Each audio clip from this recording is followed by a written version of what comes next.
ಯೂಟ್ಯೂಬಲ್ಲಿ ಇನ್ಸ್ಟಾಗ್ರಾಮಲ್ಲಿ content creators ಬೇಕಾದಷ್ಟು ಜನ ಇದ್ದಾರೆ. ಅದರಲ್ಲಿ ತುಂಬ ಜನ ನಾನು ನೋಡಿರೋ ಪ್ರಕಾರ ಪ್ಯಾಷನ್ಗೋಸ್ಕರ ಮತ್ತು ಅವರಲ್ಲಿರೋ ಟ್ಯಾಲೆಂಟ್ನ ಎಕ್ಸಿಬಿಟ್ ಮಾಡೋಕ್ಕೆ ಅಂತ ಸ್ಟಾರ್ಟ್ ಮಾಡ್ಕೊಂಡಿರ್ತಾರೆ. ಮತ್ತು ಅವರು ಈ ಲೈಕ್ಸು, ಫಾಲೋವರ್ಸು, ಸಬ್ಸ್ಕ್ರೈಬರ್ಸ್ಗೋಸ್ಕರ ತಲೆ ಕೆಡಿಸ್ಕೊಳ್ಳೋದಿಲ್ಲ. ಕನ್ಸಿಸ್ಟೆಂಟಾಗಿ ವಿಡಿಯೋ ಮಾಡ್ತಾ ಇರ್ತಾರೆ. ಅದರಲ್ಲಿ ಕೆಲವೊಬ್ಬರು ತುಂಬ ಚೆನ್ನಾಗಿ ಬೆಳೀತಾರೆ ಕೂಡ. ಅವ್ರನ್ನೆಲ್ಲ ನೋಡ್ತಾ ತುಂಬಾ ಖುಷಿಯಾಗತ್ತೆ.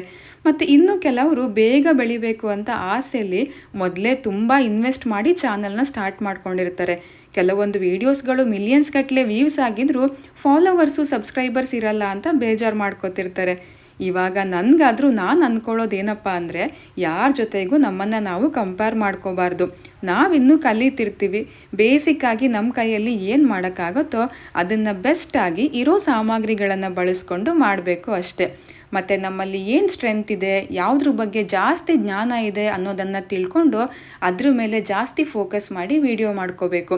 ನಾವು ಪೋಸ್ಟ್ ಮಾಡಿರೋ ವೀಡಿಯೋಸ್ಗೆ ಲೈಕ್ಸು, ವ್ಯೂವ್ಸು ಬಂದಿಲ್ಲ ಅಂತನೋ ಅಥವಾ ಒಂದೆರಡು ನೆಗೆಟಿವ್ ಕಾಮೆಂಟ್ಸ್ ಬಂತು ಅಂತನೋ ತಲೆ ಕೆಡಿಸ್ಕೋಬಾರ್ದು.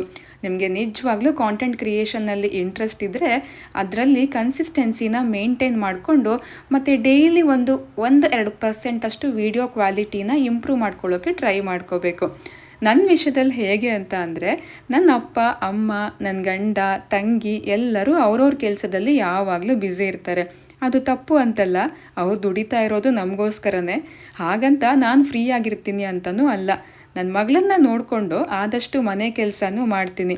ಎಲ್ಲರೂ ಬ್ಯುಸಿ ಇರೋದ್ರಿಂದ ನನ್ನ ಮನಸ್ಸಿನ ಭಾವನೆಯನ್ನು ಹಂಚ್ಕೊಳ್ಳೋದಕ್ಕಾಗಿರ್ಬೋದು ಅಥವಾ ದಿನನಿತ್ಯದ ಜೀವನ ಶೈಲಿನ ತೋರಿಸ್ಕೊಳ್ಳೋದಕ್ಕಾಗಿರ್ಬೋದು ಯೂಟ್ಯೂಬ್ ಒಂದು ಒಳ್ಳೆ ಪ್ಲ್ಯಾಟ್ಫಾರ್ಮ್ ಅಂತ ಅನ್ನಿಸ್ತು.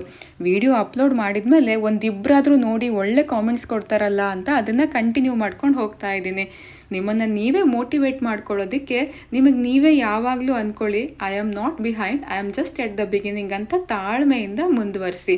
All the best.